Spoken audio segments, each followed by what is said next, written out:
Merci d'être là, à ceux qui sont dans la salle et à ceux qui nous suivent en ligne sur la chaîne YouTube de la CCE. Pour resituer l'action d'aujourd'hui, il y a 3 ans, dans le cadre du contrat local de santé de la Haute-Gironde, nous avons réuni une quarantaine de personnes, des élus, des représentants du monde viticole, des professionnels médecins, des associations, autour de la déclinaison de l'Observatoire régional de la santé environnementale. En Haute-Gironde, on s'est aperçu du coup que sur environ 90 000 habitants, 30 000 vivaient à proximité immédiate d'une parcelle de vigne. Ce qui amène la question du vivre ensemble, du partage de l'espace, des pratiques viticoles qui se posent dans ce vignoble ici, en Haute-Gironde, comme dans tous les vignobles de France et comme dans l'ensemble du Bordelais. On en parle beaucoup de la nécessité de faire évoluer les pratiques viticoles pour répondre aux attentes sociétales, pour répondre aux attentes en question de consommateurs, question de santé, pour répondre au changement climatique. Et on en parle de façon globale, on en parle souvent, on parle du vignoble, on parle du Bordelais. Et ce qui est intéressant, c'est de faire un focus ici. Moi, je pense que c'est important toujours de replacer les choses. Et c'est un petit peu l'objet du groupe informel Cépage que l'on a constitué il y a un peu plus de 2 ans maintenant, auquel participent les 4 communautés de communes de la Haute-Gironde, les syndicats viticoles de Blaye et de Bourg, l'association Bordeaux 45, les vignerons de Tutiac, l'association Alerte Pesticides Haute-Gironde, l'Agence régionale de santé environnementale. Et je pense que voilà, c'est toujours bon de faire un zoom, de savoir qu'est-ce qui se passe finalement, de comprendre autour de chez moi, finalement, les enjeux de la viticulture, c'est quoi? Qu'est-ce que ça représente, la viticulture? Comment travaillent les viticulteurs ici? Dans quelles démarches ils sont engagés? Qu'est-ce que ça implique pour eux? Et c'est l'objet de ce groupe d'échange qui a déjà produit un certain nombre de choses, dont l'édition d'une plaquette, enfin en tout cas d'un petit document qui a été distribué dans les mairies au printemps dernier, avant la période de traitement, et qui expliquait effectivement le métier de vigneron ici, le calendrier dans le vignoble, comment on travaille tout au long de l'année, la réglementation en matière de traitement, la certification bio, le label HVE, c'est quoi, combien de viticulteurs sont engagés sur mon territoire, et puis aussi on a traduit tout ça et redit tout ça dans une série de podcasts qu'on vous encourage à écouter. Et avec ma casquette de conseillère régionale déléguée à la viticulture, et donc qui croise beaucoup d'interprofessions viticoles, d'ODG un petit peu partout, je peux vous dire que vous, ici, viticulteurs et viticultrices de la Haute-Gironde, vous êtes engagés presque de façon plus importante et plus accélérée que la plupart des vignobles de Nouvelle-Aquitaine. Donc vous pouvez en être fiers. On s'est aperçu quand on a fait ces documents, parce que ce n'était pas forcément une évidence, il y a eu des questionnaires faits par les syndicats viticoles. Et donc en 2021, pour Blaye, il y avait 23% des exploitations engagées en bio, plus 13% en conversion. Pour Bourg, il y en avait 19% qui étaient déjà labellisés et 15% en conversion. Et puis pour le secteur de Saint-André, 10% certifiés et 35% en conversion, ce qui est beaucoup. Et aussi, on s'est aperçu que plus de la moitié des exploitations n'utilisent plus de CMR. CMR qui sont en constante baisse dans le mix des produits utilisés par la viticulture. En Gironde, ils étaient à 30% en 2013, ils ne représentent plus que 7,5% en 2019. Et dans le même temps, les produits utilisables en agriculture biologique sont passés de 30% à 47%. Pourquoi? Parce qu'en fait, la grande majorité d'entre vous, la grande majorité des viticulteurs et viticultrices sont en route vers une viticulture plus durable. Et c'est l'objet de la table ronde qu'on vous propose aujourd'hui. Et donc, je remercie les intervenants d'avoir les témoins, les grands témoins du jour, de se prêter à l'exercice parce qu'ils vont témoigner de la façon dont ils changent leurs pratiques, dont ils ont engagé des choses, des difficultés qu'ils ont rencontrées, parce qu'effectivement, il peut y avoir des difficultés. Ce n'est pas toujours aussi facile qu'on veut bien le croire. Ce n'est pas facile non plus parce qu'il n'y a pas un modèle d'exploitation viticole, mais il y en a presque autant qu'il y a d'exploitation viticole. Et voilà. Et ils vont nous dire aussi ce qui est nécessaire pour être accompagnés et réussir dans ces nouvelles pratiques. Voilà. Donc je ne vais pas être plus longue, je vais passer la parole à Pascal Cagnato qui nous fait l'honneur et le plaisir d'animer ce temps Cépage de 2022 qui peut inaugurer cette année. Merci Lydia pour cette introduction et pour répondre aux enjeux sur le climat et sur la santé. On va donc échanger ici pendant près de 2 heures, proposer des solutions, sensibiliser sur des pratiques pertinentes et puis peut-être de s'inspirer, pourquoi pas, de ce qui a été fait pour avancer. Je précise, mais Lydia l'a fait, que cette émission est retransmise en direct sur la chaîne YouTube de la CCE, que les internautes qui nous regardent peuvent poser leurs questions. S'il y en a, nous les reléguerons. Et puis j'invite aussi tous les gens qui sont dans cette salle à en faire de même. Alors on va commencer, comme l'a dit Lydia, par donner la parole aux intervenants qui sont ici devant vous et qui vont nous présenter en quelque sorte leur exploitation et le choix qu'ils ont fait, avant que vous ne puissiez leur poser dans un deuxième temps toutes les questions que vous jugerez pertinentes. Alors, pour ouvrir cette session, celui qui incarne pour moi, peut-être le plus en tout cas, qui traduit dans sa globalité une démarche résolument tournée vers l'environnement et la santé, c'est Christian Gourgouriot. Vous êtes viticulteur à Plassac, vous étiez, je précise, technicien à Tutiac, vous avez repris une exploitation avec dès le départ un parti pris, celui de la biochimie. Alors est-ce que vous pouvez nous présenter votre exploitation viticole? C'est ça, c'est biochimie? Bio, en viticulture bio, biologique. Et, biodynamie, c'est ça. Et en biodynamie depuis cette année. Biodynamie, voilà. pardon. Donc, écoutez, oui, comme on vous a dit, moi j'ai commencé en 2015. J'étais d'abord, j'ai travaillé 10 ans pour la cave de Tutiac en tant que technicien. J'ai déjà à l'époque accompagné des viticulteurs à la conversion vers l'agriculture bio. Et puis, je me suis lancé dans la voiture en reprenant au départ 3,5 hectares de vignes. Et puis en 2017, j'ai racheté une propriété sur Plassac. Donc maintenant, j'ai actuellement 10 hectares en production qui sont certifiés en biodynamie depuis 2021, depuis cette année. Voilà. Et c'était toutes des vignes qui étaient en bio. Alors, il faudra qu'on distingue la biodynamie du bio. Je crois qu'il y a une différence fondamentale. On en parlera tout à l'heure. Alors, vous nous direz évidemment quelles sont les contraintes liées à cette exploitation. J'imagine qu'il y en a. Mais aussi les bénéfices, il y en a forcément. Alors, je vais donner la parole à Marie Bénard. Vous êtes, vous, viticultrice Marie Benoît. Oh là là, excusez-moi, parce que Marie Bénard, ça vous classe pas. Je vous donne la parole, Marie. Vous êtes viticultrice à Toriac. Oui. Vous êtes aussi vice-présidente des vignerons de Tutiac et comme tous les adhérents de cette coopérative, vous avez décidé de sortir des CMR il y a 3 ans. Alors, on peut peut-être préciser ce que sont les CMR et pourquoi vous avez fait ce choix. Donc effectivement, en 2018, sur une période de test au départ, et pour certains d'entre nous, et ensuite on a basculé 100% produits non CMR en 2019. Donc. Et depuis, tous nos programmes sont à 100% produits non CMR. C'est un choix tout simplement parce que déjà, on a voulu sensibiliser nos viticulteurs à tout ce qui est environnemental déjà de base, hein, évidemment, et puis aussi parce qu'on a eu certains contrats où des acheteurs nous ont demandé ça, et effectivement on a décidé tout simplement de basculer tout le monde, et tout le monde a joué le jeu, voilà, aujourd'hui. Très bien, Marie. Pour compléter, du coup, voilà, moi je suis installée sur la commune de Toriac, Éprignac et Marcan, et donc j'ai 21 hectares en Côte-de-Bourg. Voilà. Très bien, vous nous direz tout à l'heure quel recul vous avez avec 3 ans évidemment de pratique et puis au fond le bénéfice que vous en tirez. Alain Vidal, vous êtes vous aussi viticulteur, mais vous avez une autre approche de ce métier, si j'ose dire. Vous n'avez pas fait le choix non plus de la bio ou du bio, dont vous dénoncez d'ailleurs parfois par trop le côté un peu dogmatique du bio. Vous avez une propriété dans laquelle vous avez planté des haies, vous avez creusé une mare, vous avez planté des arbres.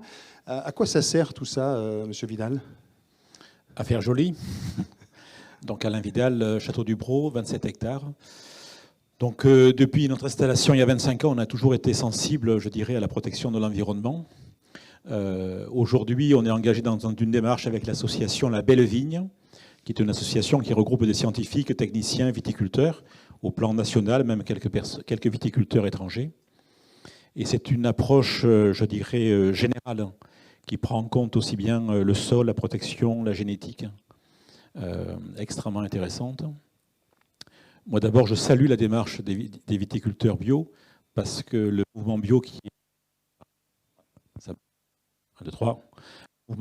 est né il y a plus de 40 ans ou 50 ans, eh bien, a dénoncé une viticulture productiviste qu'il fallait dénoncer à l'époque. Donc d'abord, moi je salue les collègues qui sont en bio, en biodynamie, et j'ai beaucoup de respect pour eux. Donc je ne suis absolument pas contre, bien au contraire. Nous, on fait notre choix pour l'instant, on ne désherbe pas, on ne met pas de produits CMR, on utilise du cuivre aussi, mais pas que du cuivre. Voilà, donc c'est la petite différence. On y reviendra tout à l'heure, Monsieur Vidal. Je voudrais donner la parole maintenant à Xavier Auclé. Vous avez mis en place, vous, un protocole agriculture bio sur une partie de votre propriété à Villeneuve-de-Blaye. Alors, on peut dire que c'est un peu, au fond, vous, par obligation, vous l'avez fait, c'était pas un choix. Marche, oui. C'est une démarche pour essayer de bien vivre avec le voisinage. J'ai une parcelle à proximité d'un site dit sensible. Et donc, dans ce but-là, j'ai été contacté par le syndicat premièrement viticole des Côtes-de-Bourg et par la communauté des communes pour essayer de mettre une expérimentation de protocole dit bio sur cette parcelle sensible. Et vous êtes accompagné par la Chambre d'agriculture? C'est ça, je suis accompagné par une technicienne de la Chambre d'agriculture de la Gironde. D'accord. Et cette expérimentation, vous l'avez mise en place quand? Cette année, du moins la campagne précédente. D'accord. Vous avez des retours déjà avec l'environnement sur ce que vous faites? L'environnement social? Oui, c'est ça. La proximité, je crois que vous êtes près d'une école, c'est ça? J'ai eu aucun retour à ce niveau-là. Je n'ai pas fait de diffusion. Je n'ai rien dit aussi de particulier à ce niveau-là. Donc personne plus ou moins est au courant. Moi, j'ai simplement fait pour éviter, en cas de problème ou de critique de certains parents d'élèves, pour être tranquille et leur expliquer qu'il n'y a pas de risque, tout simplement. Très bien. Alors, on va, si vous voulez, maintenant essayer de se projeter, parce que s'adapter, changer ses pratiques, ça demande évidemment des efforts, c'est pas évident. Puis c'est aussi un coût, parfois, passer au bio. C'est un peu la deuxième partie de cette rencontre à laquelle vous êtes invités, évidemment, tous à poser des questions, y compris les internautes. On verra tout à l'heure s'il y en a. Avant de vous donner à tous la parole, je voudrais faire intervenir Morgane Taillé, qui est conseillère viticole. Et donc, parmi les outils, les leviers qui sont à disposition des viticulteurs, il y a cet outil qui s'appelle DeciTrade. Vous allez nous en parler, Morgane Taillé. Présentez-nous un peu quel est l'objet de cet outil. Alors, c'est un outil qui permet d'accompagner tous les viticulteurs, mais aussi techniciens. C'est un outil d'aide à la décision. Le but, c'est de positionner, optimiser l'utilisation de vos produits phytosanitaires. Donc cette année, c'était une année quand même à forte pression mildiou. Le mois de juin a été très pluvieux, extrêmement compliqué. On a vu des cumuls de pluie extrêmement forts sur quelques jours. Derrière, c'est vrai que si on n'avait pas un outil, ou en tout cas des indicateurs, que ce soit des modélisations, puisque DeciTrade, ça se base à partir de modèles épidémiologiques sur le mildiou, l'oïdium et le black rot. On peut aussi avoir des indicateurs terrain. Sans ça, sans ces outils-là, il est difficile de positionner au mieux les traitements et surtout de décider au niveau de la décision choix des traitements. Oui, il n'y a pas de PowerPoint. J'ai vu que vous aviez des graphiques. Vous ne les présentez pas? Si. Donc on peut passer à la diapo d'après. Donc DeciTrade, en fait, c'est un outil qui est développé par l'IFV. Au niveau de mon activité de conseil, j'accompagne les vignerons de Tutiac et cette année, on a suivi l'outil comparé avec d'autres modèles. C'est vrai que c'est un outil qui est très, très lisible, accessible à tous. Et l'intérêt de cet outil, c'est qu'on a deux indicateurs qui va déterminer en fait l'intensité d'attaque au niveau du mildiou, qu'on a suivi et qui nous a permis vraiment d'orienter notre stratégie. On s'est rendu compte que le démarrage de la campagne jusqu'à juin, finalement, on avait beau avoir des pluies contaminatrices, en tout cas c'est ce qu'on nous disait. Finalement, en termes des indications, des indicateurs qu'on a, on se rendait compte que la pression était relativement faible. Donc derrière, on pouvait vraiment positionner et choisir surtout les produits. Donc passer soit sur du biocontrôle, soit sur des produits bio ou des produits conventionnels de contact. Et puis ensuite, on s'est rendu compte qu'à partir de juin, on a un indicateur à monter en flèche. Donc on est passé sur vraiment l'alerte rouge. Et là, donc pour que certains viticulteurs qui l'utilisaient ont vraiment complètement orienté leur stratégie. En fait, l'intérêt de cet outil, c'est qu'on peut rentrer on peut rentrer son parcellaire. On a une donnée météo. Alors, soit vous avez une station météo qu'on relie directement à l'application, soit vous avez des pluviomètres, donc vous rentrez votre donnée pluvio, ou alors tout simplement des données qui sont en fait, c'est des moyennes qui se font autour de chaque géolocalisation à partir de Météo France, qui est une prévision quand même, avec une prévision qui est assez fiable. Et à partir de là, donc, vous avez vos prévisions météorologiques et puis les risques derrière prévisionnels. Vous avez un outil qui s'appelle OptiDose, qui permet de modéliser la dose en fonction de votre stade phénologique et la surface foliaire. Ici, en fait, on se rend compte, au niveau du graphique, on se rend compte du bilan du millésime avec les contaminations et puis les périodes de protégées. Vous avez un graphique là, qui a été présenté par l'IFV qui compare sur le mois de juin, le millésime 2021 comparé aux autres années. On se rend compte qu'en moyenne, on est quand même on est vraiment en part. 2021 était tout au bout, sur à peu près 150 mm de pluie, à des températures relativement normales sur le mois de juin. L'année de référence quand même 2013, où il a été très pluvieux, 2018 aussi, une année mildiou. On se rend compte que 2021 était quand même à part. Il y a le graphique qui est sur la gauche. Voilà, ce graphique-là qui montre en fait un indicateur que va calculer DECITRED, c'est la FTA, c'est la fréquence théorique d'attaque, qui permet de déterminer le pourcentage d'organes touchés, donc que ce soit les feuilles ou les grappes touchées par le mildiou, théoriquement. On se rend compte que 2021, en moins de 10 jours, la FTA a été multipliée par 6, chose qui est faite généralement en 1 ou 2 mois sur une année classique. Vous avez en bleu 2021, en vert vous avez 2019 il me semble, et 2020 c'est en orange. Donc on se rend bien compte qu'en fin de campagne, on était vraiment à des niveaux très élevés. Voilà. Donc 2 indicateurs intéressants dans DECITRED et en option le calcul OptiDose. C'est un outil, DECITRED, c'est un outil qui coûte 200 € l'année. Donc soit vous pouvez l'avoir par vos distributeurs, soit vous pouvez l'avoir par des fournisseurs de stations météo ou directement par l'IFV. C'est relativement accessible, vous pouvez rentrer vos traitements, ça vous dit si votre traitement a été lessivé, combien de temps vous êtes protégé en fonction bien sûr du prévisionnel au niveau des pluies. Et sinon, vous avez un outil qui est simplifié, donc c'est la diapo d'après, c'est OADEX. C'est 75 € par an où en fait vous avez toutes vos données météo.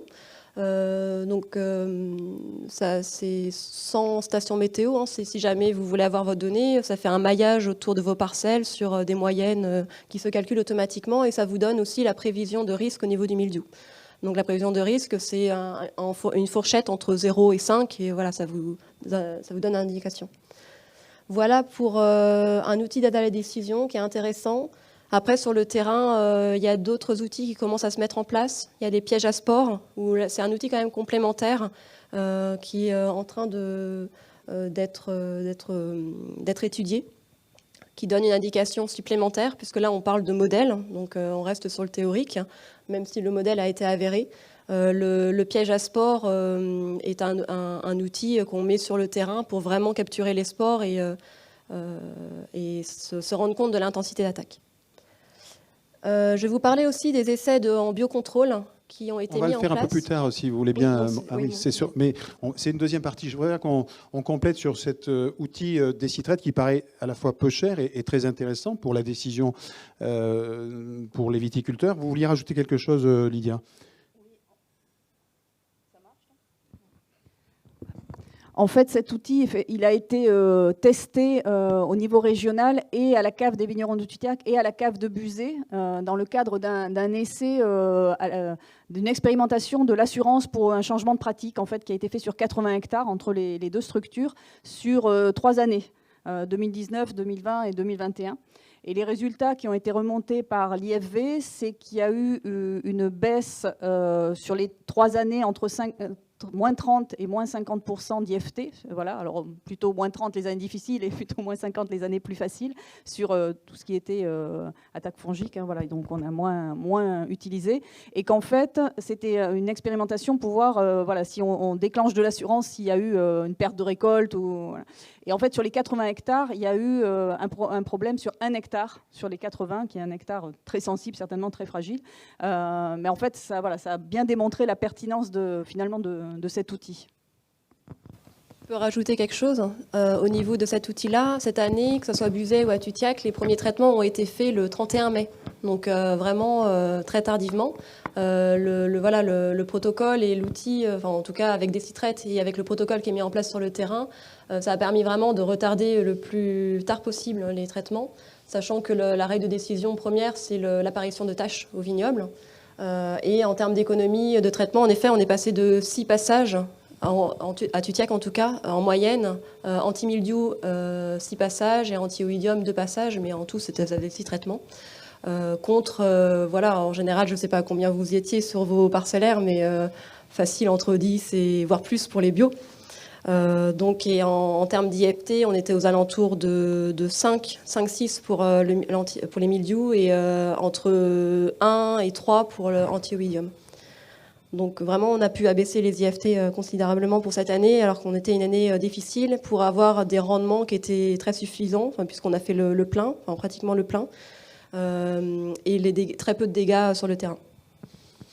Est-ce qu'on peut avoir justement une évaluation du nombre de viticulteurs qui utilisent cet outil dans la zone qui nous concerne, les viticulteurs du Haut-Gironde? Est-ce qu'on a une idée de ce que ça représente en termes d'abonnement pour cet outil? Pas du tout. Pour l'instant, il est assez peu diffusé, je crois, mais alors peut-être que quelqu'un pourra nous donner plus d'indications, mais je crois que la Chambre d'agriculture va le diffuser assez largement. Voilà. Oui, parce qu'il y a peut-être des questions dans la salle sur cet outil. Je ne vois pas de main se lever, l'internaute non plus. Mais il semble que cet outil soit un outil intéressant pour la décision. Et il me semble que finalement, ça devrait rentrer dans les mœurs de chacun, dans les pratiques de chacun des viticulteurs. Tellement il me semble intéressant pour justement diminuer le temps, les passages. Alors Marie Benoît, vous l'avez utilisé, vous, depuis 3 ans, cet outil. Morgane nous disait que ça vous avait permis d'abaisser considérablement le nombre de passages. Au niveau de la coopérative, oui. Moi, personnellement, non. Ah non, vous ne le faites pas, vous, pourquoi? Non, parce que pour le moment, c'est qu'une phase de test. Donc ça ne peut pas être... Ah d'accord, je n'avais pas cette parcelles, précision. Donc c'est certaines parcelles voilà, donc Christian l'utilise. Non, je sais pas. Moi, ça fait partie des outils que j'utilise à titre personnel. Ouais. Mais je comprends pourquoi vous ne l'utilisez pas, vous, Madame Benoît? Parce qu'on a fait seulement le test sur certaines parcelles, mais moi, je ne fais pas partie des... Ah, d'accord, voilà. Il faut être... non, je ne pensais pas qu'il fallait être habilité pour être... il faut... J'aurais pu. Oui, c'est que voilà, il y a certains viticulteurs qui l'ont fait, mais il y a 350 viticulteurs à la cave de Tutiac, donc ça fait beaucoup de comptes, sinon... donc il n'est pas assez connu, me dit Lydia, c'est ça. Donc il faut tout faire pour le démocratiser et le faire connaître, puisque au fond, vous nous expliquez que c'est un outil extrêmement intéressant. Monsieur Auclé, c'est un outil dont vous aviez entendu parler? Pas du tout. Donc il y a du travail, Lydia. Monsieur Vidal, c'est la même chose? Est-ce que dans la salle, il y a des viticulteurs qui sont présents et qui se disent, au fond, c'est un outil qu'on ne connaissait pas? Oui, madame? Ouais. Bon, donc il y a un peu de travail à faire, de communication sur ces outils. Lydia, il faut le noter, c'est un outil intéressant, mais il faudra travailler un peu plus pour le développer. Je voudrais revenir à vous, Monsieur Auclé, puisque vous nous disiez tout à l'heure, vous n'aviez pas fait un choix, c'est un choix un peu par obligation pour, au fond, le bon voisinage, puisque vous avez une parcelle qui, elle, est proche, je crois, d'une école, c'est ça? Et on vous a demandé justement de ne pas être trop prégnant par rapport à l'environnement. Oui et non, du moins, on m'a jamais demandé quoi que ce soit, on m'a jamais obligé à faire quoi que ce soit. C'est une volonté de faire en sorte d'avoir le moins de problèmes de voisinage possible. Ce qui est le cas, moi, sur l'exploitation. Je n'ai jamais eu aucun problème avec quelques voisins que ce soit ou sites sensibles que ce soit. D'accord. Donc le programme que vous avez mis en place, c'est aussi pour réduire préserver la situation actuelle et être sûr de ne pas avoir de problème. Donc vous utilisez des produits qui ne sont plus des produits nocifs pour la santé? Qui sont des produits homologués en bio. D'accord. Et qui sont contrôlés par la Chambre de commerce, d'agriculture, c'est ça? Non, il n'y a aucun contrôle, il n'y a aucune obligation. C'est purement volontaire voilà. Et est-ce que ça vous donne envie d'aller plus loin? Parce que c'est qu'une partie de votre propriété qui est... Oui, c'est un hectare. C'est un hectare. Qui est à proximité de l'école. Pour l'instant, ça permet de tester, de voir comment ça se passe. Là, alors tout de suite, l'envie est mitigée, puisque c'est quand même 30% de plus de passages et de traitement pour avoir le même résultat. Donc plus de boulot. et plus de consommation de produits en soi, Ah. en quantité de produits. Donc vous voulez dire que c'est pas qui plus est- vertueux, c'est ça que vous voulez dire? C'est pas les mêmes produits. Donc, mais en quantité de produits utilisés à l'hectare, c'est plus important. Est-ce qu'on peut justement faire un rapport entre ce que vous venez de dire, c'est-à-dire plus de produits moins nocifs, mais plus de produits, est-ce qu'au fond ça s'annule pas, Morgane Taillé? On a le sentiment que d'un côté on essaie de réduire les taux de nocivité de ces produits, mais qu'on rajoute un peu plus de produits aussi, et que donc finalement on se demande quel est l'intérêt de tout ça?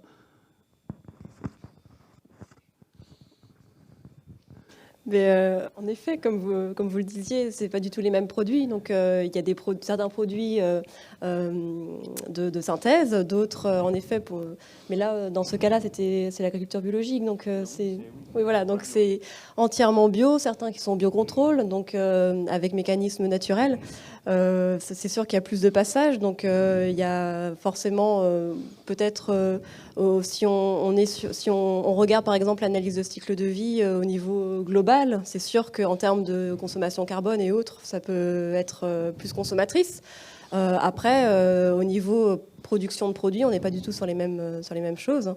Et puis derrière, il y a beaucoup d'impacts positifs qu'on peut voir au niveau de l'agriculture biologique, impact environnemental sur la faune auxiliaire, sur voilà, c'est sûr que c'est pas du tout les mêmes impacts, que ce soit les produits de synthèse. D'accord, très bien. Non, mais je fais un peu le candide parce que au fond, quand on entend M. Auclé, il dit on en fait plus, c'est moins nocif, mais on en fait plus. Donc c'était pour que vous précisiez qu'effectivement, c'est pas les mêmes produits. M. Gongouriot, vous êtes alors en biodynamie, donc c'est un peu l'excellence en matière de bio, si j'en crois ce qu'on dit. C'est aussi des contraintes supérieures, j'imagine. Alors, vous avez un outil, DesiTrade, que vous utilisez, qui vous aide. Ouais, mais qu'est-ce qu'il y a aussi comme autre aide, justement, à la décision pour passer, justement, d'une viticulture conventionnelle à des pratiques plus biologiques, plus respectueuses? Est-ce qu'il y a d'autres aides que celles de DesiTrade, par exemple? Non, il n'y a pas forcément d'autres aides. Enfin, moi, à titre personnel, mais je suis aussi conseiller viticole, donc je pense que passer de l'agriculture conventionnelle à l'agriculture bio, ça nécessite d'être accompagné. Et je pense que parce que ça, pour moi, quand on décide de convertir son vignoble, il faut avoir une vision globale du vignoble, c'est-à-dire c'est pas uniquement les produits de traitement, qu'ils soient bio ou conventionnels. Ça, c'est simple, hein. On arrête les produits de synthèse, on passe au cuivre, au soufre, on n'a pas 36 produits. Donc, par contre, je pense que pour bien réussir une conversion, il faut travailler sur la qualité, sur le dynamisme de son sol, sur l'environnement, c'est-à-dire développer un agrosystème, pour moi, qui soit le plus complexe autour de son exploitation. Voilà, c'est pas uniquement dire, voilà, je passe à faire du cuivre et du soufre. Je suis pas sûr que ce soit, au final, pour moi, quelque chose qui tende vers un échec. Voilà. Après, moi, j'utilise effectivement pour mes traitements et le positionnement de mes traitements, l'outil DesiTrade qui m'aide beaucoup dans mon pilotage du renouvellement de mes traitements. Voilà. Et quand on parle de passage, alors c'est sûr que je ne suis pas à 6 passages dans l'année, mais sur cette année, je suis à 12 passages, ce qui n'est pas énorme, et je suis à 3,1 kg en cuivre métal, ce qui n'est pas non plus déconnant. Ça ne me dit rien. Voilà.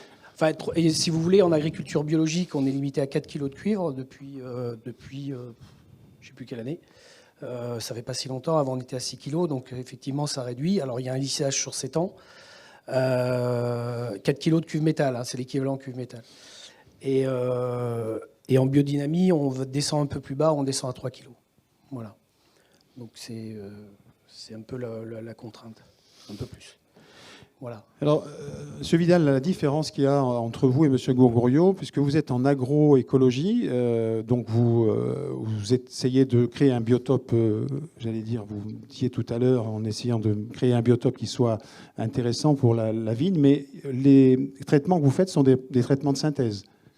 Moi, je rejoins Christian sur ce qu'il a dit, puisqu'il a insisté sur le sol et la vie du sol. Donc la première action, enfin en tout cas ce qui nous concerne, c'est de régénérer les sols. Pour ça, il faut apporter du carbone, donc semer de l'herbe, avoir un taux de matière organique qui grimpe, puisque le drame de l'agriculture productiviste, c'est qu'on a vu les taux de matière organique dégringoler depuis 50 ans, et quand il n'y a plus de matière organique, on appelle ça un désert. Donc première action, réaugmenter les taux de matière organique pour que les bactéries, les vers de terre, les insectes reviennent. Voilà. Donc remettre la vigne dans un biotope dans lequel la vigne va bien pousser, va être bien. Et là-dessus, il y a des études extrêmement intéressantes qui sont faites aujourd'hui. Alors ensuite, effectivement, tout le monde se polarise sur les traitements. C'est vraiment... comment dirais-je? Je n'allais pas dire que c'est un détail parce que c'est important et le grand public, en gros, il voit que ça, quoi. Bon. Mais il n'y a pas que ça. Christian a parlé d'une approche globale de la viticulture. Bon. L'objectif, c'est quand même de produire du bon vin le plus sainement possible et d'aller l'apporter sur la table du consommateur. C'est quand même bien ça notre métier au départ. Voilà. Les traitements, c'est vraiment un aspect, je dirais, je n'allais pas dire mineur, mais enfin, de notre métier, quoi. Donc, il y a pas de donc ce qu'on fait, paradoxe, nous, par rapport, répondre à votre question, ce qu'on fait par rapport à des bio, on a fait donc 10 traitements cette année, on a fait 3 cuivres, donc on n'est pas contre le cuivre, et les autres traitements avec des produits classiques, il nous reste 5 molécules, pas plus, non CMR. Voilà. Évidemment, en réduisant les doses le plus possible, mais vous avez bien vu que cette semaine du 10 juin, où il est tombé 90 mm d'eau, si on ne traite pas avec des produits efficaces, le mildiou, il vendange à notre place. Alors, Lydia, on entend à travers les témoignages de M. Vidal ou de M. Gourouillou qu'au fond, le respect des sols, hein, ce qui est essentiel finalement à la viticulture, on a le sentiment qu'il ne devrait plus y avoir de débat sur cet aspect-là. Et pourtant, on voit encore des vignes désherbées, on voit encore des propriétés qui ne respectent pas, au fond, ce qui est le substrat même de la viticulture, c'est donc le sol. Oui, parce que c'est compliqué. C'est compliqué sur certains modèles d'exploitation de passer à un désherbage mécanique qui demande beaucoup plus de temps, qui demande d'avoir des tractoristes, qui demande... voilà. Je crois qu'il y avait une étude de l'INRA qui comparait sur une exploitation de 20 hectares le passage du chimique au mécanique. D'un côté, il y avait 3 semaines de travail, de l'autre côté, il y en avait 8 ou 10. Il y avait 23 centimes d'euros de plus à la bouteille, en fait, sur le deuxième, en fonction surtout de la main-d'œuvre, hein, en fait. Hein. C'est ça qui est compliqué. Et donc, voilà, on manque de tractoristes aussi, on manque de main-d'œuvre dans ce domaine-là. Donc, c'est pas si facile que ça. Alors, il y a des propriétés qui arrivent bien, et tant mieux. Il y en a de plus en plus qui tendent vers ça. Et je crois que par rapport à ce que disent Christian et Alain, effectivement, on a de plus en plus cette conscience qu'il faut avoir une approche systémique de la viticulture et de l'agriculture en général, et que ça en fait partie. Pour corroborer ce que dit Lydia, moi j'ai bien conscience que ce qu'on fait aujourd'hui, on commence à le faire. C'est-à-dire que ces pratiques agro-environnementales, on est en train de les découvrir et on est en train de s'initier. Voilà, bien malin celui qui peut dire ben moi je maîtrise. Absolument pas. Enfin, je veux dire, c'est nouveau comme pratique, il faut s'initier, il faut rater, recommencer, savoir pourquoi on a raté, et puis on découvre de nouvelles approches au fur et à mesure. Et moi, c'est ce que j'apprécie dans la Belle Vigne, c'est qu'on est vraiment en réseau, et c'est qu'on peut partager les expériences, ce qui a marché, ce qui a raté, et pourquoi. La Belle Vigne, c'est une association qui vous aide et qui aide beaucoup de viticulteurs de la Haute-Gironde, c'est ça ? Voilà, qui est nationale, et qui a une approche globale, et qui met en relation des chercheurs, des techniciens, des viticulteurs. Si je peux en dire un mot ? Oui, allez-y, oui. Vous êtes là pour ça. Moi, ce qui m'a attiré là-dedans, c'est l'approche de Olivier Husson, qui est chercheur au CIRAD à Montpellier, et qui a développé toute une approche sur le redox. Le redox, c'est vraiment une clé de lecture du vivant. Donc, Olivier Husson est chercheur au CIRAD à Montpellier, agro et docteur.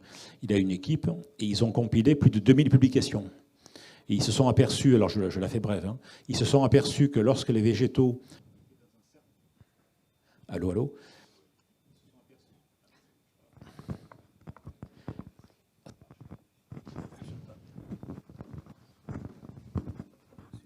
Voilà. Donc, Olivier Husson et son équipe sont aperçus que lorsque les végétaux étaient dans une certaine zone de redox, aux alentours de 6,5 de pH et 320 millivolts, eh bien, ces organismes n'étaient pas malades. Lorsqu'on oxydait, donc une perte d'électrons, eh bien, les organismes devenaient très sensibles et chopaient toutes les maladies. Et par contre, les pratiques agro-environnementales qui vont vers la réduction, dans le gain d'électrons, eh bien, les végétaux ne sont plus malades. Voilà. Donc, comment amener notre végétal, notre vigne, dans cette zone de redox ? Pour ça, il faut d'abord commencer à mesurer le redox. Et là, aujourd'hui, il y a des essais qui sont faits pour mettre en place un scanner pour mesurer le redox in situ. Voilà. Question, pourquoi notre vigne est aussi appétante au milieu? On voit bien depuis 2-3 ans qu'on a directement du rode brun sur les grappes. Il n'y a pas de taches, très peu de taches, et puis paf, un matin, on se réveille, on a une attaque de mildiou carabiné. Bon, c'est quand même nouveau. Pourquoi le mildiou est aussi sur nos vignes? On s'intéresse très peu, par exemple, à la phase asexuée du mildiou. Bon, on s'intéresse à sa phase asexuée, mais pas asexuée. Bon. Donc il y a plein de recherches, il y a plein d'approches nouvelles et qu'il faut creuser. L'objectif, c'est un jour de se passer de traitement, bien évidemment, ou d'en faire le moins possible. On parlait de 6 traitements. Bon, mais pourquoi pas un jour avoir 2-3 traitements avec des huiles essentielles, avec des plantes. La consoude, par exemple, serait une plante dont la molécule fonctionnerait. Je pense qu'on va avoir tout à l'heure une communication intéressante sur une nouvelle molécule. C'est ça l'objectif. C'est un jour avoir une vigne qui puisse produire du raisin, je dirais quasiment naturellement. Voilà. Est-ce qu'il y a des questions dans la salle? Oui, il y a une question, monsieur, je vous écoute. Alors effectivement, c'est une solution. Alors ça commence à venir, effectivement. Vitis vinifera n'a pas les chaînes de résistance au... Mais ça c'est une solution, mais je dirais pour les petits fillots, quoi. Parce que le temps de planter les plants, que les vignes poussent, bon, voilà. Et puis il y a une deuxième question aussi, c'est que la typicité de ces cépages, elle est un peu différente du merlot cabernet qu'on connaît aujourd'hui. Bon, voilà. Mais c'est une des solutions, bien sûr. Mais à mon avis, ce n'est pas la solution pour aujourd'hui. Or, les consommateurs, qu'est-ce qu'ils nous demandent? C'est aujourd'hui avoir des vins... voilà, le riverain, je sais, moi j'ai des copains sur Blaye, c'est la croix et la bannière pour traiter, quoi. Il faut qu'ils avertissent les riverains par SMS, il ne faut pas traiter quand il y a trop de vent, il ne faut pas traiter quand il pleut, il ne faut pas traiter le samedi, enfin ça devient la quadrature du cercle, quoi. C'est absolument impossible, quoi. Donc la réponse, il faut qu'on ait des réponses aujourd'hui, pas dans 10 ans. Oui, Morgane Taillé, vous voulez rajouter quelque chose à ce propos? Juste pour...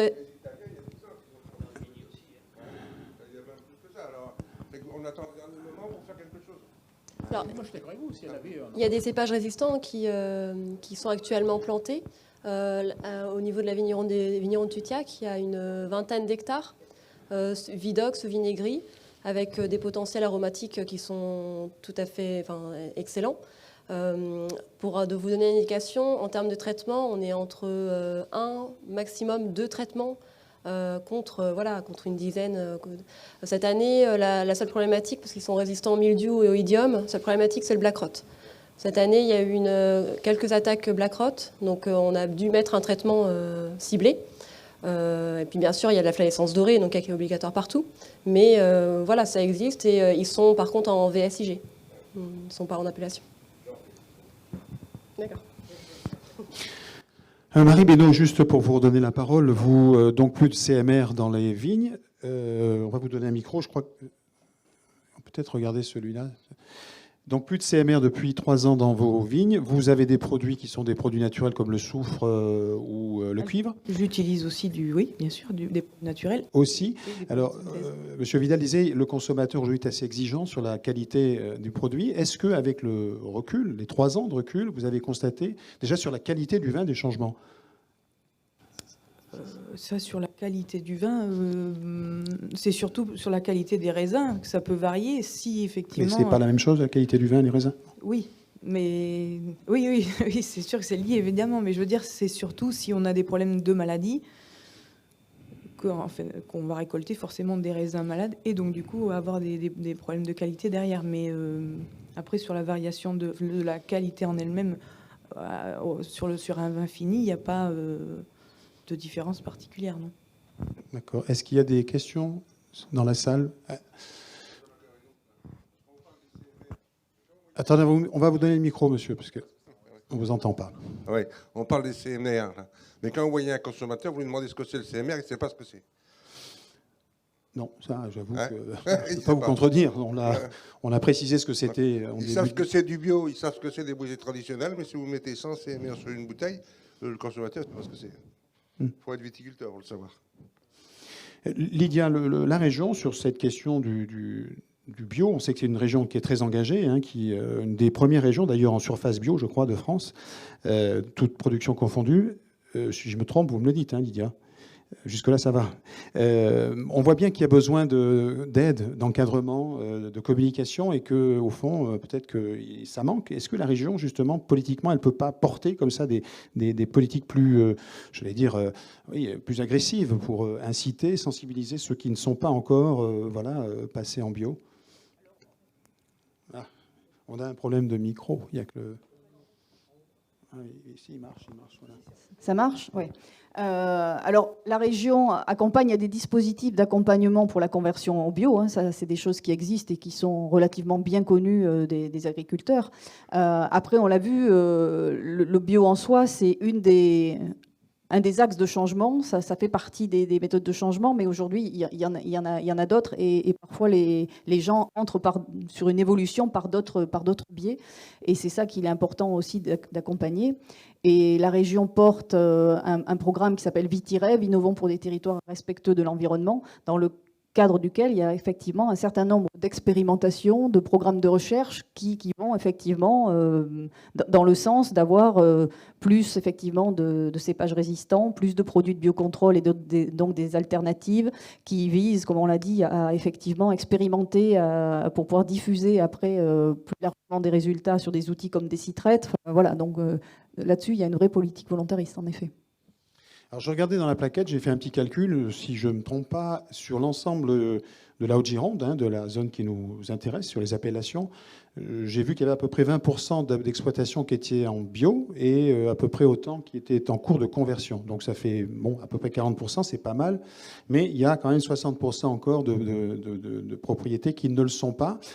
Et on a le sentiment que c'est simplement un problème économique, au fond, ou c'est un problème éthique, à votre avis? Est-ce que c'est les deux? Est-ce que c'est parce que ça coûte trop cher? Est-ce que c'est parce qu'il n'y a encore pas cette culture chez certains de vos confrères? Qu'est-ce que c'est, au fond, la raison? Non, c'est une question un peu stupide, alors. Mais moi, par exemple, je peux dire que pourquoi pas. Enfin, moi, j'ai rien contre de passer en conversion bio. Aujourd'hui, je me dis oui, mais économiquement, je sais que je me suis installée en 2015 et qu'aujourd'hui, j'ai besoin de quelques années, sûrement, pour me poser économiquement. On sait qu'en plus, en ce moment, c'est quand même un peu compliqué la viticulture. Et que... mais la porte n'est pas fermée, quoi. Je veux dire, après, il y a toujours une évolution. Au contraire, je pense qu'avec la pression environnementale, avec la pression... Enfin, aujourd'hui, on nous emmène quand même à ça, quoi. Donc... mais je pense que chacun prend le temps de le faire. Il y en a qui vont plus vite que d'autres. Enfin, pour ma part, voilà, c'est pourquoi pas. Mais aujourd'hui, c'est vrai que c'est un problème économique. Donc c'est un modèle économique. Oui, il y a ça. Et puis bon, qu'il faut après, préserver. peut-être que pour certains, c'est d'autres raisons. Mais je veux dire que oui, aujourd'hui, je sais que c'est plus facile pour moi d'être en conventionnel, oui, que d'être en bio. Après. Il y en a qui vont vous dire que oui, effectivement, enfin, c'est une raison, il y a des raisons différentes, mais la conversion bio, c'est aussi de gros investissements. Donc, pour le travail du sol, c'est ce que disait Lydia tout à l'heure. Enfin, je veux dire, il y a voilà, la main-d'œuvre, enfin, il y a plein de facteurs qui viennent, et donc forcément, les coûts de production sont peut-être un petit peu plus importants aussi. Donc, voilà, enfin, peut-être que... Et comment faites-vous, alors, M. Gonrouillot, pour vous en sortir? Vous aviez touché un héritage? Non, pas du tout. Non. Moi, je suis vraiment... moi, je suis parti de vraiment rien du tout. Donc, j'ai juste récupéré 3 hectares de vignes. J'avais pas de matériel, j'avais pas de tracteur, pas de pulvé. Voilà. Donc, la première année, j'ai fait, et je dois remercier, j'en profite, mais il n'y en a aucun. Il y a quelques vignerons qui m'ont aidé et qui m'ont prêté du matériel la première année. Les anciens vignerons que j'accompagnais à Tutiac.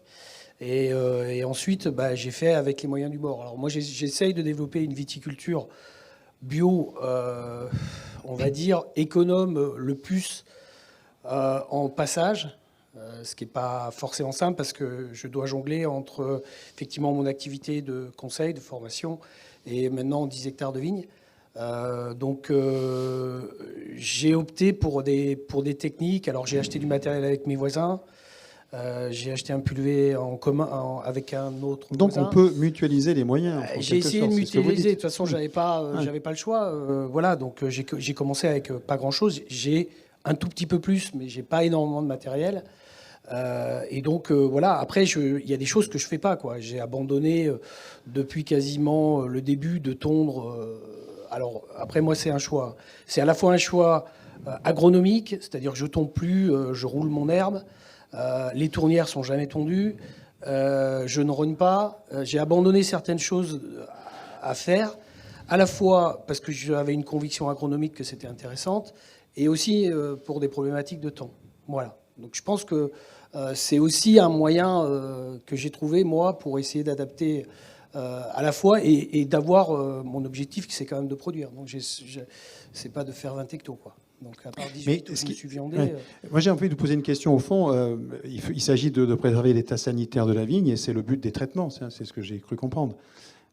Est-ce que vous, qui ne traitez qu'avec du bio, vous avez eu moins de maladies, par exemple, que vos voisins qui, eux, utilisent des produits de synthèse? Écoutez, après, ça dépend des années. Il y a des années, moi, 2018, je vais être honnête, j'ai perdu ma récolte. Enfin, j'ai fait 20 hectos. Ça a été une année un peu compliquée pour moi.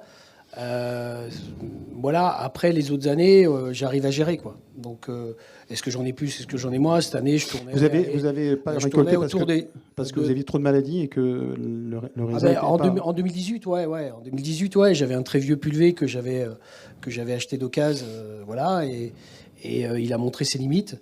Et donc, c'est à partir de ce moment-là que j'ai investi dans un nouveau pulvé avec mes voisins, plus efficace. Et je pense qu'effectivement, le traitement, c'est fondamental, mais c'est fondamental dans d'autres situations. Il n'y a pas qu'en bio. Mais en bio, c'est d'autant plus fondamental, puisqu'on est sur des produits de contact. S'ils n'atteignent pas la cible, on est mort, quoi. Donc voilà, mais je ne sais plus ce qu'était la question, d'ailleurs. Non, c'était. Je vous demandais si vous aviez constaté moins de maladies, vous, avec. J'ai pas. Il y a des années où, voilà, on va dire que je suis dans la moyenne, quoi. Voilà. Cette année, il y avait sur la plupart de mes parcelles, il n'y en avait pas. J'ai eu 1 hectare qui a été très touché, mais le reste s'en est bien sorti, quoi. Voilà. D'accord. On peut peut-être poser la question à M. Oakley, puisque vous avez les deux. Vous avez une parcelle qui donc utilise des produits bio et puis des parcelles pour lesquelles vous êtes en conventionnel, c'est ça? Est-ce que vous avez constaté qu'il y avait des différences justement sur ces parcelles? Oui, mais pour moi c'est un peu différent puisque c'était la première année. Donc je profite de l'antériorité du conventionnel avec 0 maladie historique et donc moins de pression naturelle. Donc oui, j'ai pas eu plus de maladies d'un bord que de l'autre. Mais bon, c'est une année de transition, donc c'est normal aussi. Vous dites 0 maladie avec le conventionnel, 0 avec les produits bio, c'est ça que vous avez dit, hein? Sur grappe, oui. Sur grappe. Pas sur feuille. D'accord. Donc, est-ce que ça garantit absolument les non-maladies sur les vignes, les produits de synthèse, Morgane Taillé? Est-ce qu'on est sûr que quand on utilise des produits de synthèse, il n'y a plus de maladies? Non, même pas. C'est pas une garantie absolue. Donc, non, il faut savoir les appliquer déjà. Ouais. Si on les applique en l'air, ça sert à rien. Oui, il ne faut pas les disperser. Et est-ce que vous avez eu vous n'avez pas eu de relation avec l'environnement, puisque au fond, vous, il s'agissait de trouver un compromis avec votre environnement. Vous n'avez pas eu de réunion entre vous, les élus, les voisins? Il n'y a pas eu de concertation? Non, puisque j'en avais pas eu besoin, puisque j'ai toujours fait en sorte d'éviter les problèmes et que j'ai fait cette démarche-là dans le but de continuer à avoir un bon relationnel avec mon voisinage. Donc, Oui, M. Vidal, je vous en prie. Jusqu'à présent, on parle du cahier des charges bio. Il y a un autre label qui existe et qui se répand beaucoup, c'est HVE3, Haute Valeur Environnementale 3. Je pense qu'il y a des viticulteurs dans la salle qui le sont. Alors encore une fois, il ne faut surtout pas opposer les conventionnels. Vous pouvez préciser ce que c'est HVE3? C'est un label qui répond pour l'obtenir. Il faut respecter un cahier des charges. Il y a des contrôles. Je sais que moi j'ai été contrôlé encore cette année. Mais sur les traitements, sur alors, les sols, sur l'approche, c'est sur les IFT, sur le traitement de l'eau, sur les structures agro-environnementales, bien sûr, sur la gestion des effluents phytosanitaires. C'est une approche globale. Voilà. Et dans ces approches-là, il y a un critère dont on parle très peu, c'est le bilan carbone. Bon, on se focalise encore une fois sur les produits. Bon, or le bilan carbone, c'est quand même pas un détail. Traité entre. Vous voulez dire qu'il y a plus de bilan carbone quand on passe en bio, parce qu'il y a plus de passage, il y a plus de mécanique, c'est ça? Bien sûr. Donc tout n'est pas rose, tout n'est pas parfait, rien n'est blanc ou noir. On est toujours dans des nuances de gris. Voilà. Et donc, il faut évoluer ensemble. C'est ça qui me semble intéressant. Morgane, vous êtes d'accord avec ce que dit M. Vidal, que finalement le bilan carbone est moins bon? On essaie d'être vertueux, mais finalement ça a des effets périphériques. Donc c'est un peu la quadrature du cercle finalement. Oui, oui, je suis complètement d'accord. Enfin, après, un conventionnel peut aussi traiter autant qu'un bio. Alors peut-être pas autant, mais disons que c'est sûr que le nombre de passages va impacter sur l'utilisation du tracteur. Derrière, en effet, l'impact carbone, le tassement des sols, etc. Donc oui, c'est clair. Si on pouvait, je pense que la majorité des viticulteurs ici, ça ne leur plaît pas forcément de traiter. Enfin, je pense que c'est plutôt une contrainte. En plus, avec toute la réglementation qu'on a, les NNTO, les DSR, donc les distances sécurité riverains, il y a quand même tout un tas de contraintes réglementaires qui deviennent pénibles. Donc je pense que moins on traite et mieux c'est clair. Derrière, par contre, dès qu'on a des pressions comme aujourd'hui, il faut pouvoir la contrôler, puisque derrière, c'est la récolte entière qui est complètement... Les pressions climatiques, vous voulez dire, c'est ça? La pression climatique est donc ravageur et champignons, oui, donc des maladies. Donc oui, il y a eu des dégâts considérables cette année sur la récolte de par la maladie. On a des témoins non traités qui sont mis un peu partout au niveau de notre réseau parcellaire, et on s'est rendu compte que quand on ne traite pas, on n'a plus de grappes, mais vraiment plus de grappes. Donc là, c'est un moyen aussi de se rendre compte que les traitements sont importants, bio ou pas bio. Voilà, donc il y a une nécessité de protéger son vignoble pour la pérennité économique de l'exploitation. On a la chance de recevoir beaucoup de public chez nous, puisqu'on développe le tourisme. Et lorsqu'on explique, et donc la première partie de la visite, on amène les visiteurs d'abord à la vigne, devant la vigne. Et quand on leur explique ce que vient de dire ma collègue, à savoir que si on ne traite pas, on ne vendange pas. Donc on est aujourd'hui quasiment, je dirais, dans les conditions actuelles, obligé de traiter. Bon, les consommateurs, ils ne sont pas stupides, ils comprennent très bien qu'il faut que le viticulteur agisse, que c'est un moindre mal.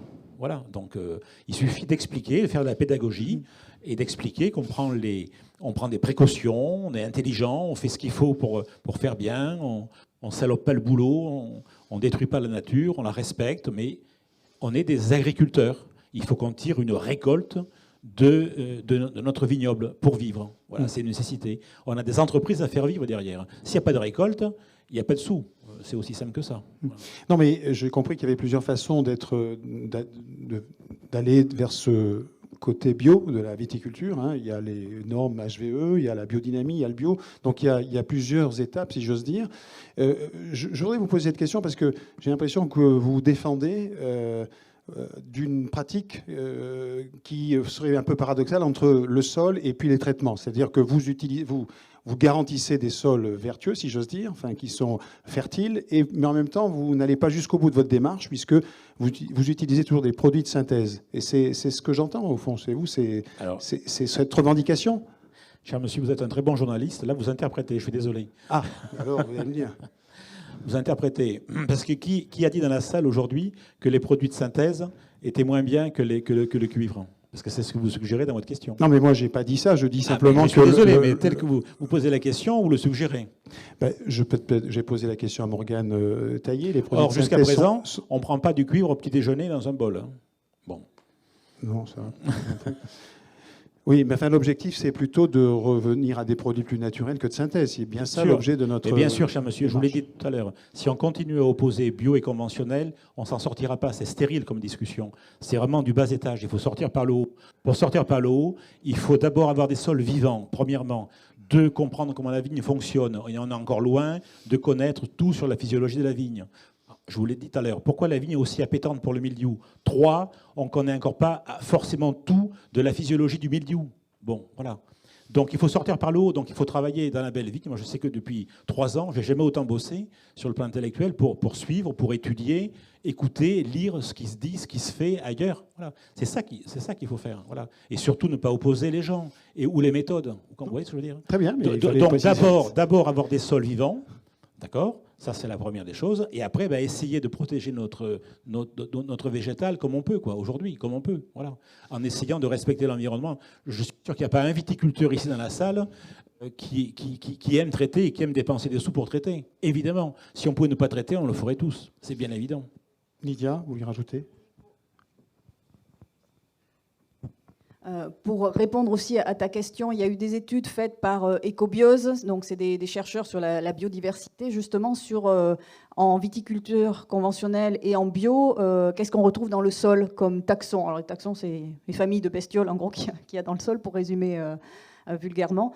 Et en fait, il y en a qu'on trouve très présentes quand on est en conventionnel, il y en a qu'on trouve très présentes quand on est en bio, mais il y en a certaines qu'on retrouve plus quand on est en conventionnel, puis il y en a d'autres aussi et c'est pas les mêmes forcément, qui sont pas présentes dans le sol. Voilà. Donc c'est pour aussi rebondir sur ce que disait Alain. On n'est jamais tout blanc ou tout noir, tout est dans une zone grise en fait, et il n'y a pas de cahier des charges parfait, il n'y a pas de il y a rien qui n'ait aucun impact en fait, ça n'existe pas. Mais voilà, donc après c'est des choix un peu systémique à faire pour faire le moins mal possible, ou en tout cas le mieux possible. Il faut juste souligner que là, on parle de cahier des charges, mais il y a beaucoup de viticulteurs conventionnels qui utilisent que des produits homologués en bio et des produits homologués biocontrôle, et ils sont dits conventionnels. Et voilà, c'est tout un système qui est pris en compte. Donc le bio, c'est juste uniquement un cahier des charges.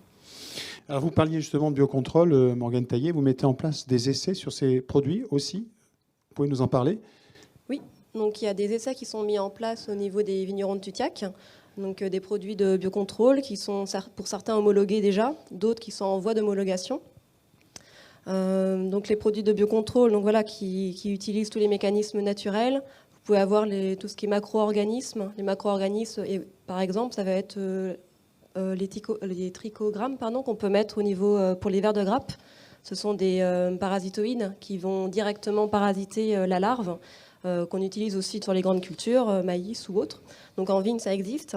Il y a un autre fonctionnement de biocontrôle, c'est tout ce qui est à base de phéromones.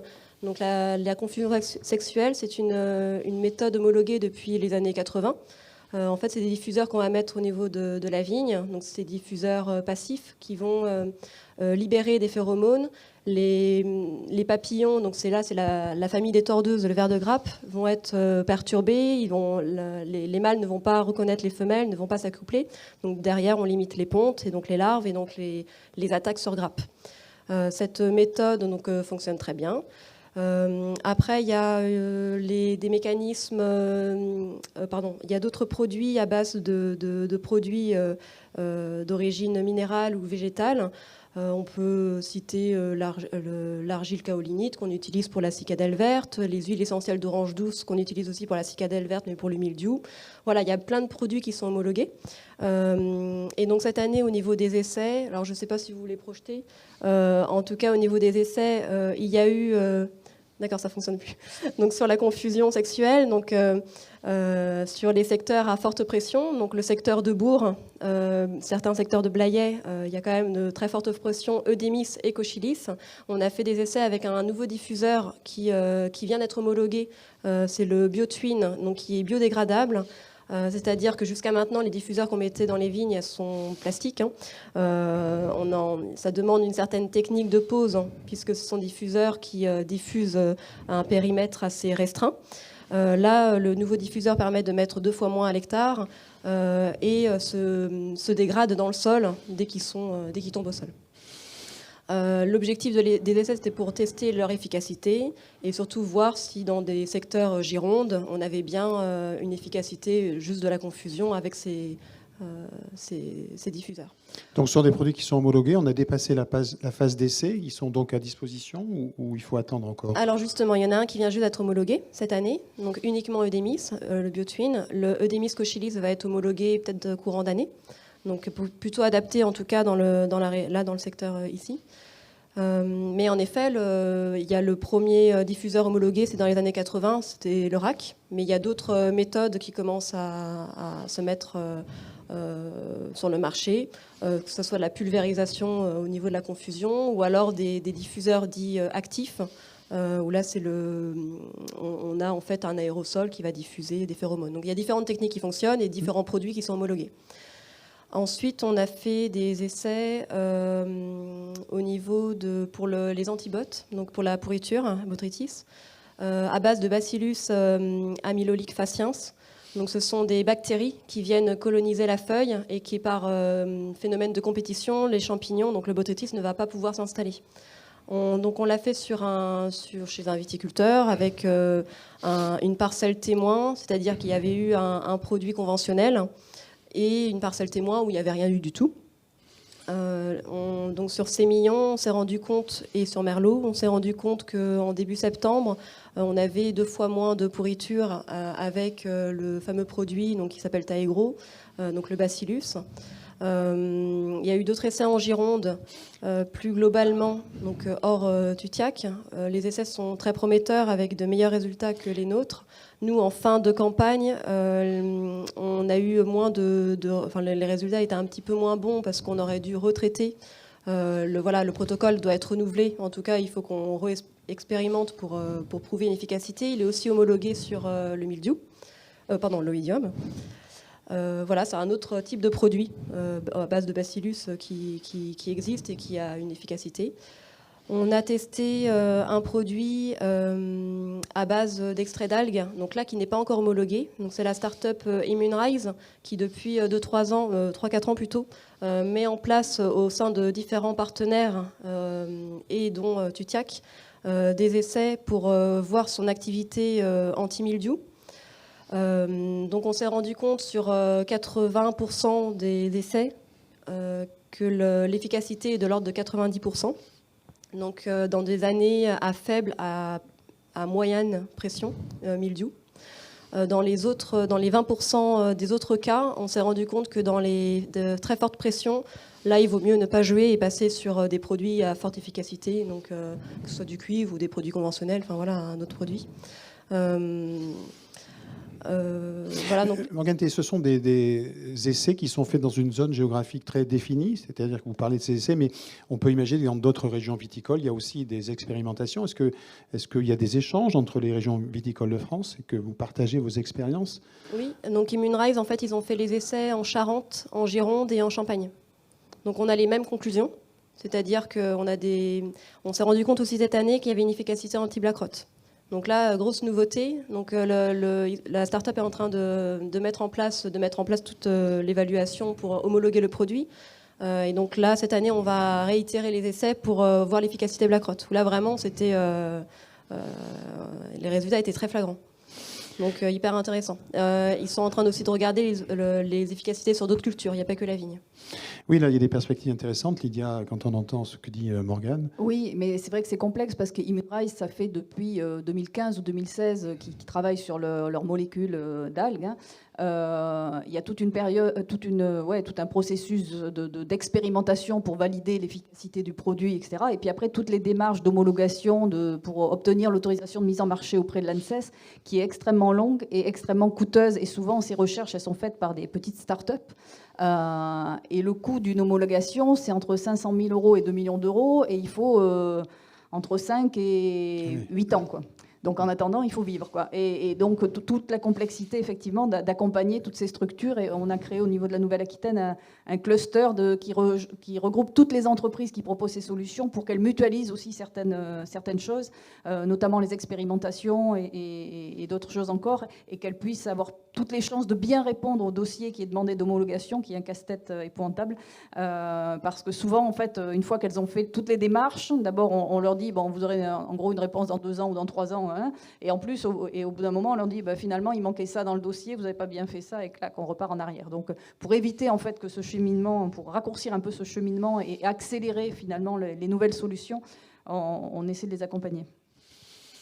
Je me tourne vers la salle, il n'y a pas de questions, a priori. Si, madame. Oui, donc nous, on est à HVE3. On voudrait bien passer en bio, on est comme Marie dans le même cas, c'est-à-dire au niveau économique, c'est un peu délicat. On travaille déjà un peu en bio, on est plutôt mix. La première partie est en bio, après on est en synthèse, après on finit en bio. Ce qu'on voudrait aussi, c'est avoir plus de détails là, sur la biodynamie. Moi, je serais plus sur la biodynamie. Donc voilà, savoir un peu plus sur la biodynamie. Oui, alors là, c'est Christian Gougouriot qui va Je ne sais nous pas si je vais faire un cours, mais... non, mais enfin, la différence entre bio et biodynamie, on va dire que sur la base, déjà, il faut être en bio pour pouvoir après passer en biodynamie. On peut le faire directement, mais c'est la même période de conversion, plus une année de plus, je crois. Je dis pas de bêtises, je regarde Pierre-Henri, parce que...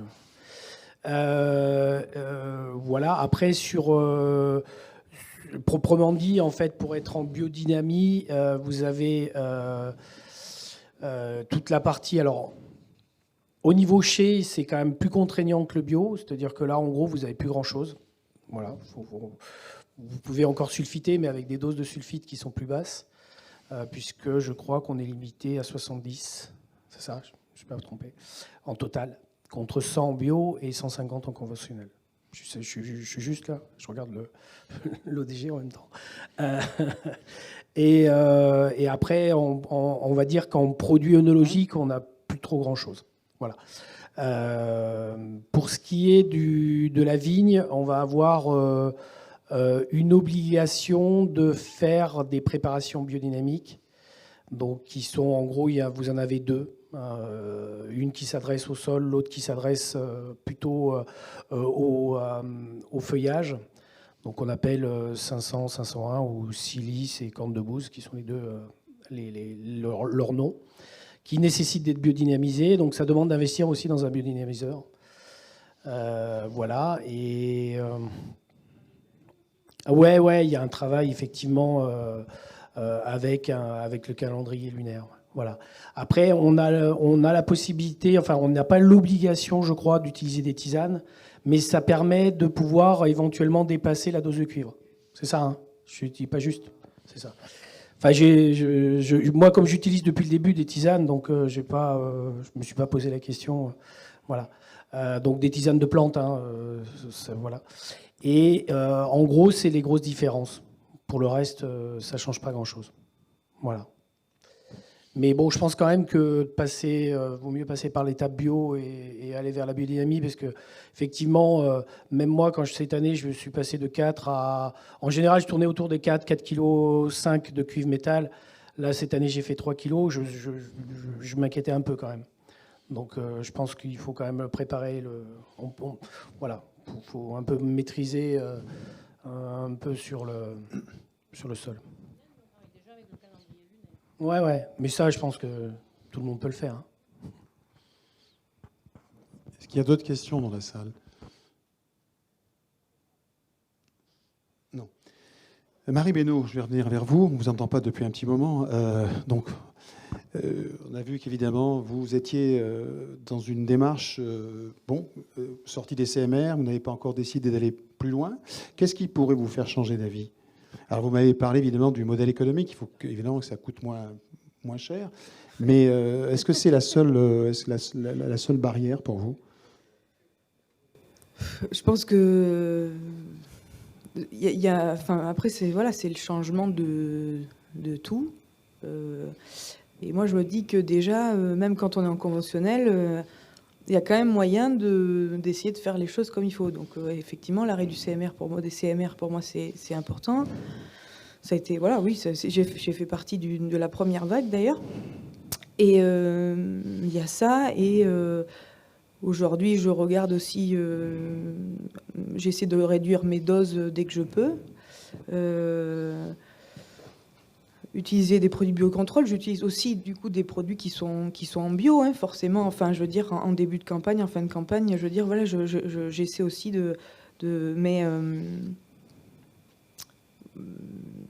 j'essaie de mettre en place quand même des choses pour l'environnement. Enfin, je veux dire, même les personnes en conventionnel, faut bien se dire, et c'est ce que disait Alain, voilà, tout à l'heure. Il dit, faut bien se dire qu'on est quand même conscient des choses et que la nature, on l'aime, l'agriculture, enfin voilà, tous les agriculteurs, et c'est ce qu'il disait aussi, on n'a pas envie de traiter, quoi. Enfin, non, pas du tout. Enfin, ça nous coûte de l'argent, ça c'est pas bon pour l'environnement. Enfin, je veux dire, voilà, si on pouvait s'en dispenser, ça c'est sûr que je pense que tout le monde signerait, quoi.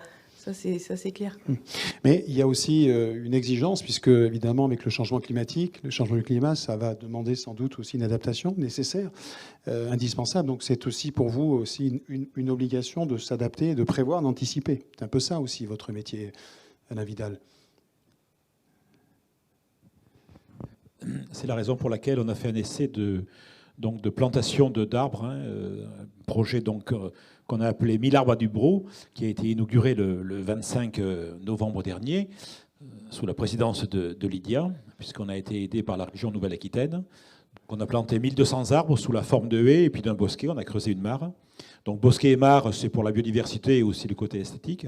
Mais les haies qu'on a plantées dans une parcelle de Malbec, de 3 hectares de Malbec, et on a aussi mis quelques arbres dans les vignes. Là, c'est vraiment pour faire un essai grandeur nature d'agroécologie ou vitiforesterie. En fait, on ne fait simplement que remettre en route ce que nos anciens faisaient avec le bocage. Bon, moi, quand j'étais gamin, je ne suis pas de ce pays, je suis originaire de Provence, dans les vignes, il y avait des pêchers, il y avait des abricotiers. Je me souviens, gamin en train de labourer, je m'arrêtais, je mangeais les pêches, je continuais. Donc, et mon grand-père, dans les rangs de vignes, faisait encore des pommes de terre ou des fèves.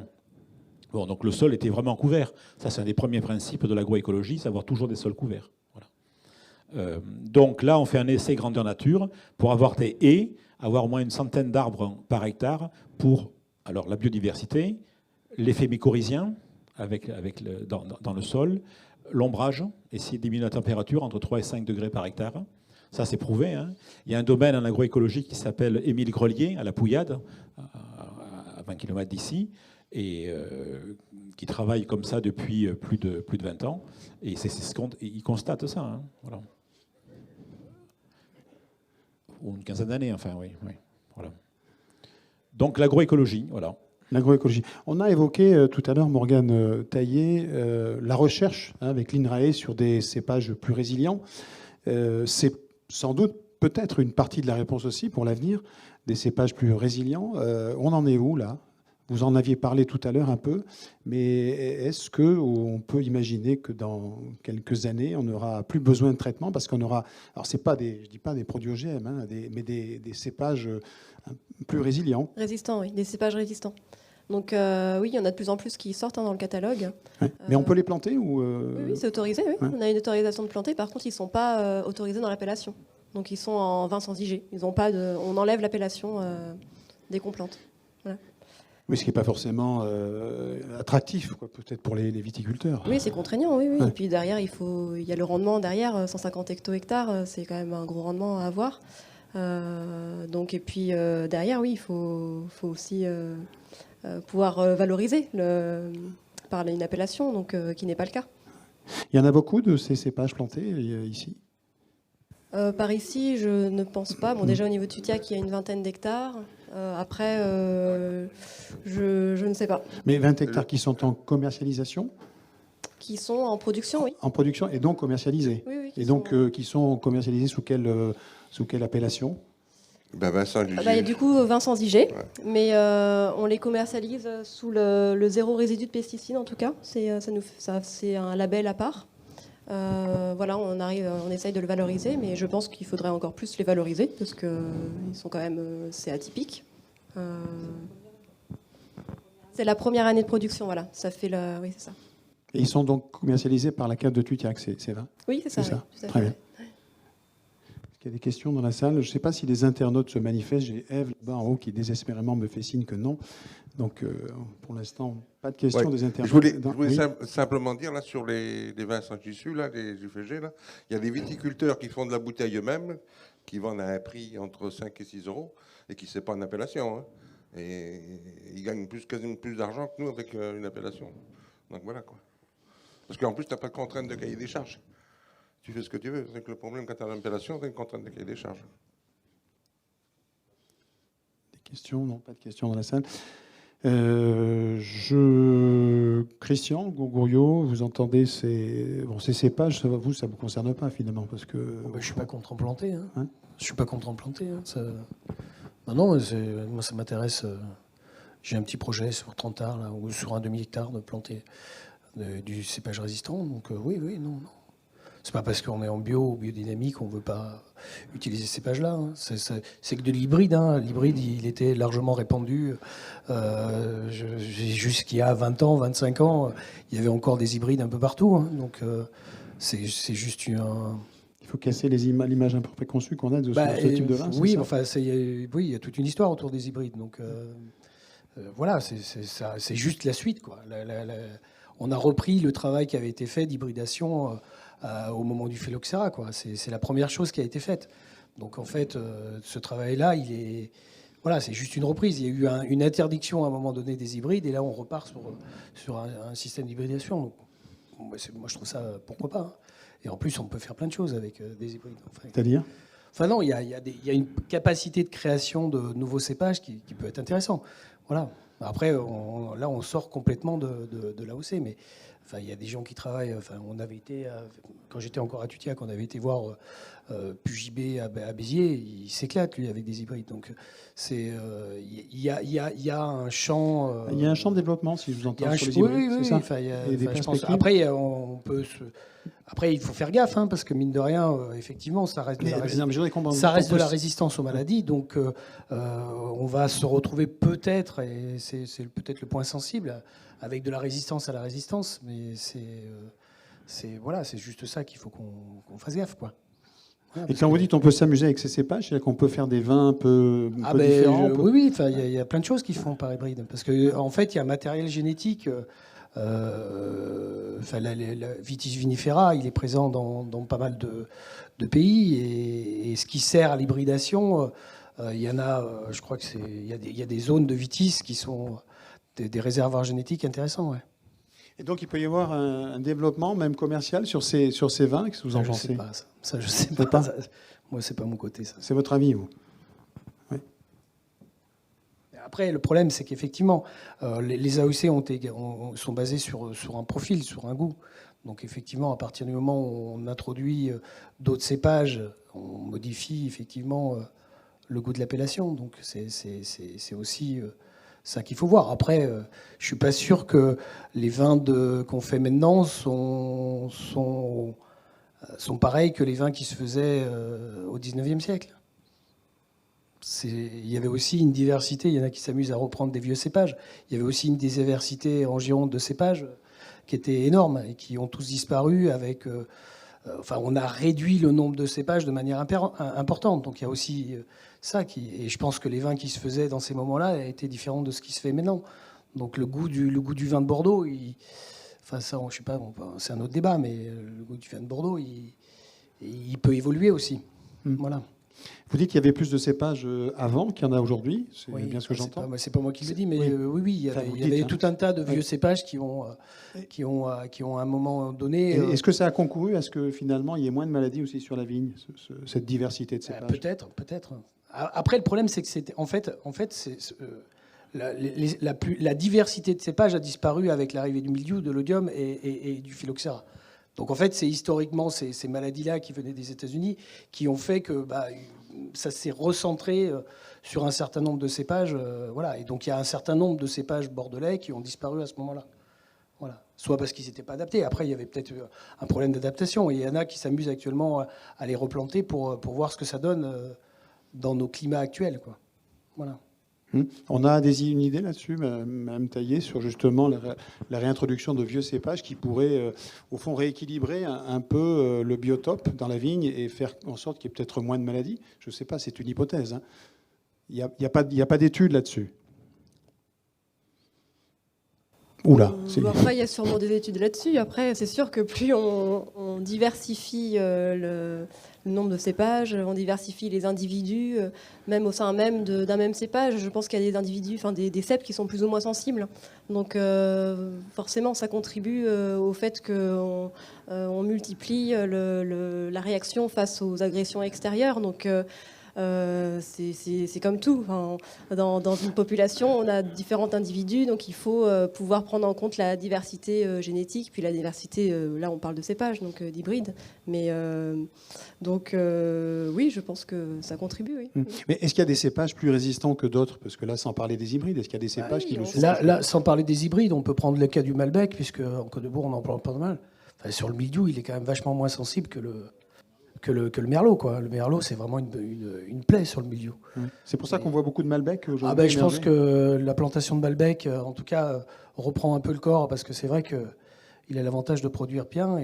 Mais par contre, enfin ça c'est mon observation personnelle, il est plus sensible sur le mildiou mosaïque et il est plus sensible sur la cicadelle et grillure.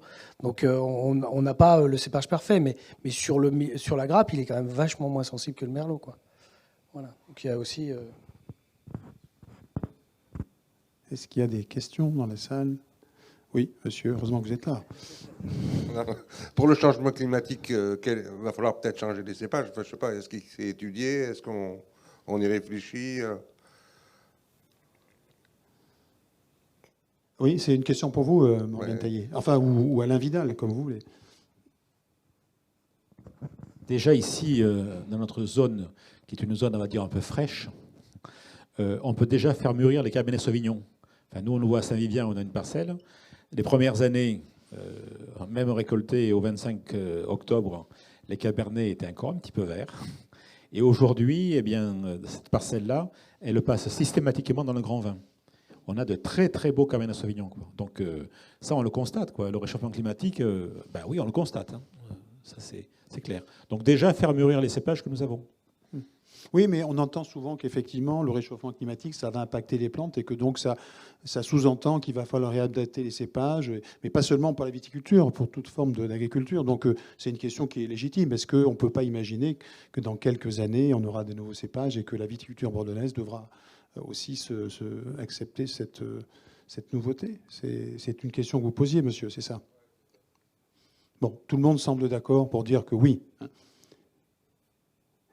Est-ce qu'il y a des questions dans la salle? Monsieur? Oui, bonjour à tous. Jérôme Pellet de la Chambre d'agriculture de la Gironde.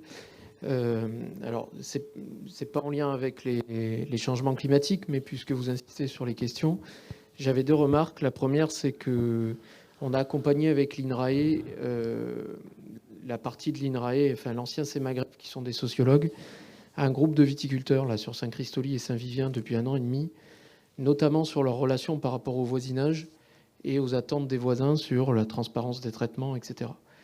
Et on s'est rendu compte, enfin notamment les collègues de l'INRAE dont c'est le métier, ils se sont rendus compte que c'était quand même très compliqué pour le viticulteur de vivre et de supporter le poids des riverains qui surveillent la pulvérisation. Enfin, excusez-moi de ramener ça à la pulvérisation, mais c'était quand même un constat.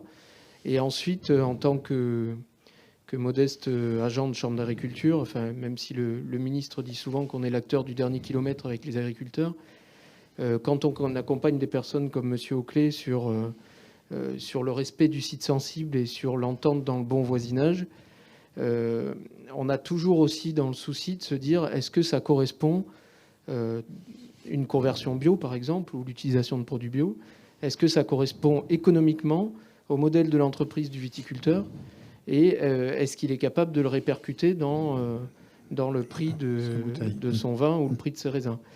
Et aujourd'hui, quand on a des jeunes qui viennent s'installer et qui viennent nous voir, pas plus tard que la semaine dernière, j'ai fait une étude pour un jeune qui voulait s'installer. On a tordu les chiffres dans tous les sens. C'est assez compliqué dans le contexte actuel de dire effectivement, surtout quand on débute, je vais peut-être me lancer dans une agriculture fortement mécanisée qui nécessite beaucoup d'heures de travail et dans laquelle où je vais moins rémunérer mon temps ou sinon avoir des salariés que je serai contraint de rémunérer, mais en contrepartie peut-être d'un endettement supplémentaire sur l'exploitation. Et du coup, c'est multifactoriel parce qu'entre s'entendre avec ses voisins ou avec l'école qui est à proximité et puis tenter d'atteindre un modèle rêvé en termes agronomiques pour un agriculteur qui veut s'investir dans son exploitation, c'est quand même assez compliqué et je vous assure que notamment les jeunes qu'on voit, ils se grattent beaucoup la tête pour se dire comment je fais pour m'installer et pour reprendre éventuellement une exploitation familiale et la faire perdurer dans le contexte actuel. Merci. Oui, c'est effectivement compliqué, Lydia, quand on entend ce que vient de dire ce monsieur, surtout pour les jeunes, hein, c'est extrêmement compliqué d'avoir un modèle économique viable. Et j'entends ce que vous dites. Est-ce qu'au fond, il y a une question de génération? Vous dites les jeunes, c'est compliqué. Alors, on peut supposer que les anciens, ça l'est aussi, puisque se convertir quand on va partir, c'est aussi pas forcément une option. Donc ça réduit le champ de ceux qui peuvent le faire, Lydia.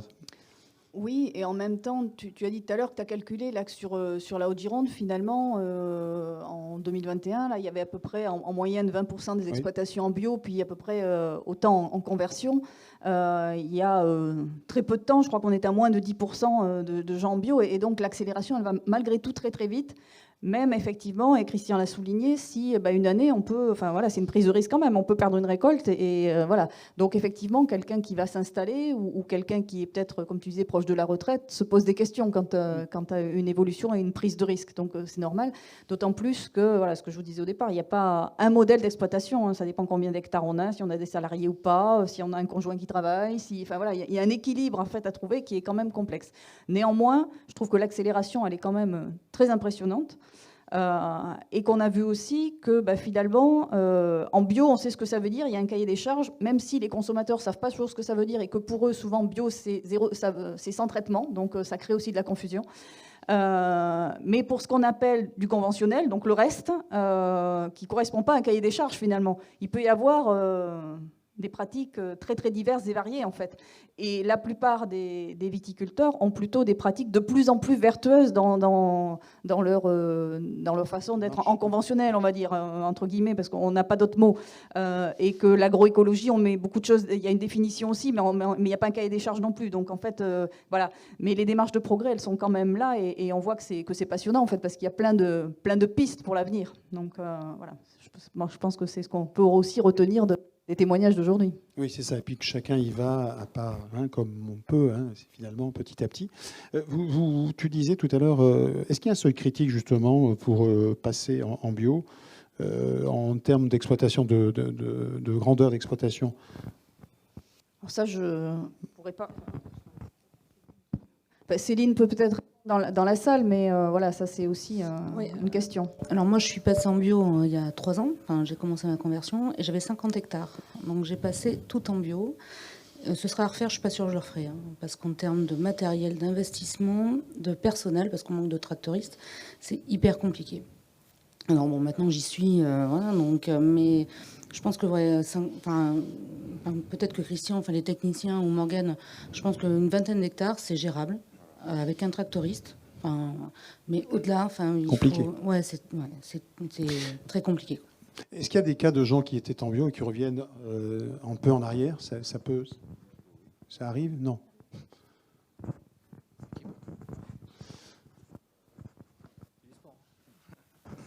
Bonjour.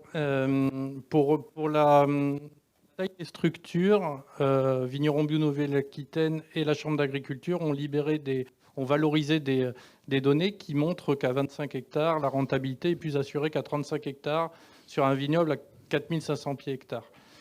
Voilà. Oui, donc il y a quand même un seuil critique pour passer en bio.